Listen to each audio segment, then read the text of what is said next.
हरिशंकर परसाई का सदाचार का ताबीज एक व्यंग्यात्मक रचना है। इस व्यंग्य रचना में भ्रष्टाचार की व्यापकता और उसके उन्मूलन का उपाय बताया गया है। मनुष्य के मन में दो प्रकार के विचार सदैव विद्यमान रहते हैं। यदि मनुष्य अंतर आत्मा की आवाज़ सुनकर सद्विवेक से काम ले ले तो वह सदाचारी होगा, और यदि अंतर आत्मा की आवाज़ दबाकर लोभवश कार्य करे तो भ्रष्टाचार उस पर सवार हो जाएगा। यदि कर्मचारियों को उनकी आवश्यकता अनुसार समुचित वेतन और सुविधाएं उपलब्ध हो जाएं तो भ्रष्टाचार का उन्मूलन संभव है।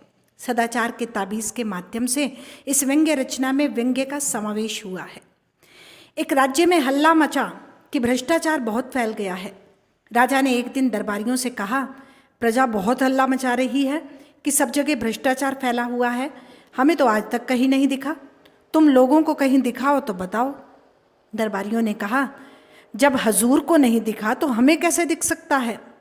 राजा ने कहा, नहीं, ऐसा नहीं है। कभी कभी जो मुझे नहीं दिखता वह तुम्हें दिखता होगा, जैसे मुझे बुरे सपने कभी नहीं दिखते पर तुम्हें दिखते होंगे। दरबारियों ने कहा, जी दिखते हैं, पर वह सपनों की बात है। राजा ने कहा, फिर भी तुम लोग सारे राज्य में ढूंढ कर देखो कि कहीं भ्रष्टाचार तो नहीं है। अगर कहीं मिल जाए तो हमारे देखने के लिए नमूना लेते आना, हम भी तो देखें कि कैसा होता है। एक दरबारी ने कहा, हुजूर वह हमें नहीं दिखेगा। सुना है वह बहुत बारीक होता है।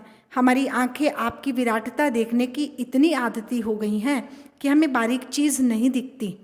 हमें भ्रष्टाचार दिखा भी तो उसमें हमें आप ही की छवि दिखेगी, क्योंकि हमारी आंखों में तो आप ही की सूरत बसी है। पर अपने राज्य में एक जाति रहती है जिसे विशेषज्ञ कहते हैं। इस जाति के पास कुछ ऐसा अंजन होता है, उसे आंखों में आंच कर वे बारीक से बारीक चीज़ भी देख लेते हैं। मेरा निवेदन है कि इन विशेषज्ञों को ही हुजूर भ्रष्टाचार ढूंढने का काम सौंपे। राजा ने विशेषज्ञ जाति के 5 आदमी बुलाए और कहा, सुना है हमारे राज्य में भ्रष्टाचार है, पर वह कहाँ है यह पता नहीं चलता। तुम लोग उसका पता लगाओ। अगर मिल जाए तो पकड़कर हमारे पास ले आना, अगर बहुत हो तो नमूने के लिए थोड़ा सा ले आना। विशेषज्ञों ने उस दिन से छानबीन शुरू कर दी। 2 महीने बाद वे फिर दरबार में हाजिर हुए। राजा ने पूछा, विशेषज्ञों तुम्हारी जांच पूरी हो गई? जी सरकार।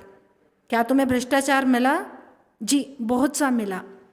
राजा ने हाथ बढ़ाया, लाओ मुझे बताऊं, देखो तो कैसा होता है। विशेषज्ञों ने कहा, हुजूर वह हाथ की पकड़ में नहीं आता। वह स्थूल नहीं है, सूक्ष्म है, अगोचर है, पर वह सर्वत्र व्याप्त है। उसे देखा नहीं जा सकता, अनुभव किया जा सकता है। राजा सोच में पड़ गए।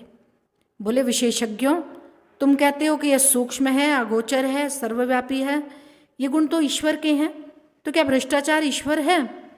विशेषज्ञों ने कहा, हाँ महाराज, अब भ्रष्टाचार ईश्वर हो गया है।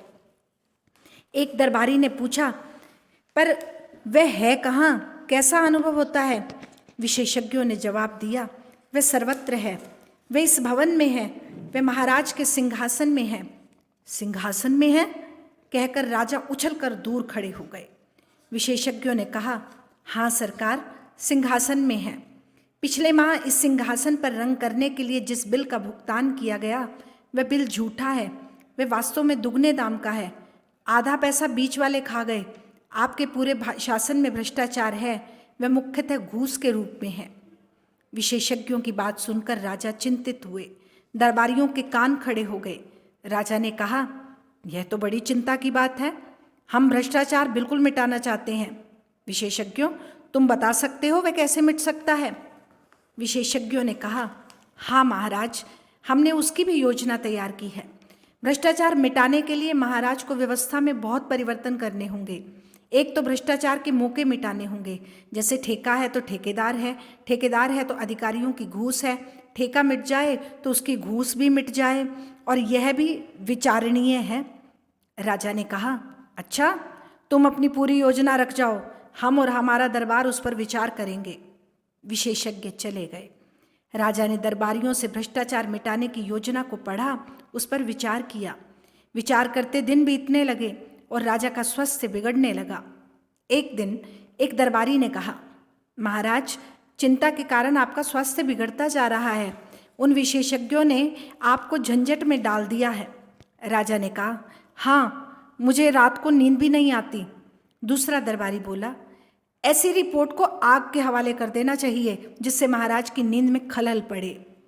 राजा ने कहा, पर करें क्या? तुम लोगों ने ही तो भ्रष्टाचार मिटाने की योजना का अध्ययन किया है, तुम्हारा क्या मत है? क्या उसे काम में लाना चाहिए? दरबारियों ने कहा, महाराज, वह योजना क्या है? एक मुसीबत है। उसके अनुसार कितने उलट फेर करने पड़ेंगे, कितनी परेशानी होगी, सारी व्यवस्था उलट पुलट हो जाएगी। जो चला आ रहा है उसे बदलने से नई नई कठिनाइयाँ पैदा हो सकती हैं। हमें तो कोई ऐसी तरकीब चाहिए जिससे बिना कुछ उलट फेर के भ्रष्टाचार मिट जाए। राजा साहब बोले, मैं भी यही चाहता हूँ, पर ये हो कैसे? हमारे प्रपितामह को तो जादू आता था, हमें वह भी नहीं आता। तुम लोग ही कोई उपाय खोजो। एक दिन दरबारियों ने राजा के सामने एक साधु को पेश किया और कहा, महाराज, एक कंदरा में तपस्या करते हुए इस महान साधक को हम ले आए हैं। इन्होंने सदाचार का ताबीज़ बनाया है। वह मंत्रों से सिद्ध है और उसके बांधने से आदमी एकदम सदाचारी हो जाता है। साधु ने अपने झोले में से एक ताबीज़ निकालकर राजा को दिया। राजा ने उसे देखा और बोले, हे साधु, इस ताबीज़ के विषय में मुझे विस्तार से बताओ। इससे आदमी सदाचारी कैसे हो जाता है? साधु ने समझाया, महाराज, भ्रष्टाचार और सदाचार मनुष्य की आत्मा में होता है, बाहर से नहीं होता। विधाता जब मनुष्य को बनाता है तब किसी की आत्मा में ईमान की कल फिट कर देता है, किसी की आत्मा में बेईमानी की। इस कल में ईमान और बेईमानी के स्वर निकलते हैं जिन्हें आत्मा की पुकार कहते हैं। आत्मा की पुकार के अनुसार ही तो आदमी काम करता है। प्रश्न यह है कि जिसकी आत्मा से बेईमानी के स्वर निकलते हैं उन्हें दाब कर ईमान के स्वर कैसे निकाले जाएं? मैं कई वर्षों से इसी चिंतन में लगा हूँ। अभी मैंने ये सदाचार का ताबीज़ बनाया है। जिस आदमी की भुजा पर यह बंधा होगा वह सदाचारी हो जाएगा। मैंने कुत्ते पर भी इसका प्रयोग किया है। ये ताबीज़ गले में बांध देने से कुत्ता भी रोटी नहीं चुराता। बात यह है कि इस ताबीज में सदाचार के स्वर निकलते हैं। जब किसी की आत्मा बेईमानी के स्वर निकालने लगती है तब इस ताबीज की शक्ति आत्मा का गला घोंट देती है और आदमी को ताबीज से ईमान के स्वर सुनाई पड़ते हैं। वह इन स्वरों को आत्मा की पुकार समझकर सदाचार की ओर प्रेरित होता है। यही इस ताबीज का गुण है। महाराज, दरबार में हलचल मच गई। दरबार उठकर दरबारी ताबीज को देखने लगे। राजा ने खुश होकर कहा, मुझे नहीं मालूम था कि मेरे राज्य में ऐसे चमत्कारी साधु भी हैं। महात्मन, हम आपके बहुत आभारी हैं। आपने हमारा संकट हर लिया। हम सर्वव्यापी भ्रष्टाचार से बहुत परेशान थे, मगर हमें लाखों नहीं करोड़ों ताबीज़ चाहिए। हम राज्य की ओर से ताबीज़ों का कारखाना खोल देते हैं। आप उसके जनरल मैनेजर बन जाएं और अपनी देखरेख में बढ़िया ताबीज़ बनवाएं। एक मंत्री ने कहा, महाराज, राज्य क्यों झंझट में पड़े? मेरा तो निवेदन है कि साधु बाबा को ही ठेका दे दिया जाए। वो अपनी मंडली से ताबीज बनवाकर राज्य को सप्लाई कर देंगे। राजा को यह सुझाव पसंद आया। साधु को ताबीज बनाने का ठेका दिया गया। उस समय उन्हें 5 करोड़ रुपए कारखाना खोलने के लिए पेशगी मिल गए।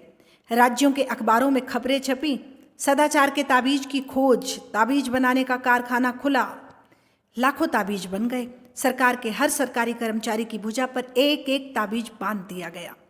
भ्रष्टाचार की समस्या का ऐसा सरल हल निकलने आने से राजा और दरबारी सब खुश थे। एक दिन राजा की उत्सुकता जागी। सोचा, देखे तो कि यह ताबीज़ कैसा काम करता है। वह वेश बदलकर एक कार्यालय में गए। उस दिन 2 तारीख थी। एक दिन पहले तनख्वाह मिली थी।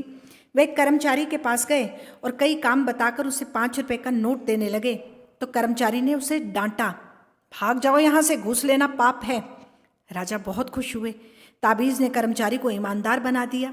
कुछ दिन बाद वह फिर वेश बदलकर उसी कर्मचारी के पास गए। उस दिन 31 तारीख थी, महीने का आखिरी दिन। राजा ने फिर उसे 5 का नोट दिखाया और उसने लेकर जेब में रख लिया। राजा ने उसका हाथ पकड़ लिया, बोले, मैं तुम्हारा राजा हूँ, क्या आप आज सदाचार का ताबीज़ बांध कर नहीं आए? बांधा है सरकार, यह देखिए। उसने आस्तीन चढ़ाकर ताबीज़ दिखा दिया। राजा असमंजस में पड़ गए। फिर ऐसा क्यों, कैसे हो गया? उन्होंने ताबीज़ पर कान लगाकर सुना। ताबीज में से स्वर निकल रहे थे, अरे आज तो 31 है, आज तो ले लो। अरे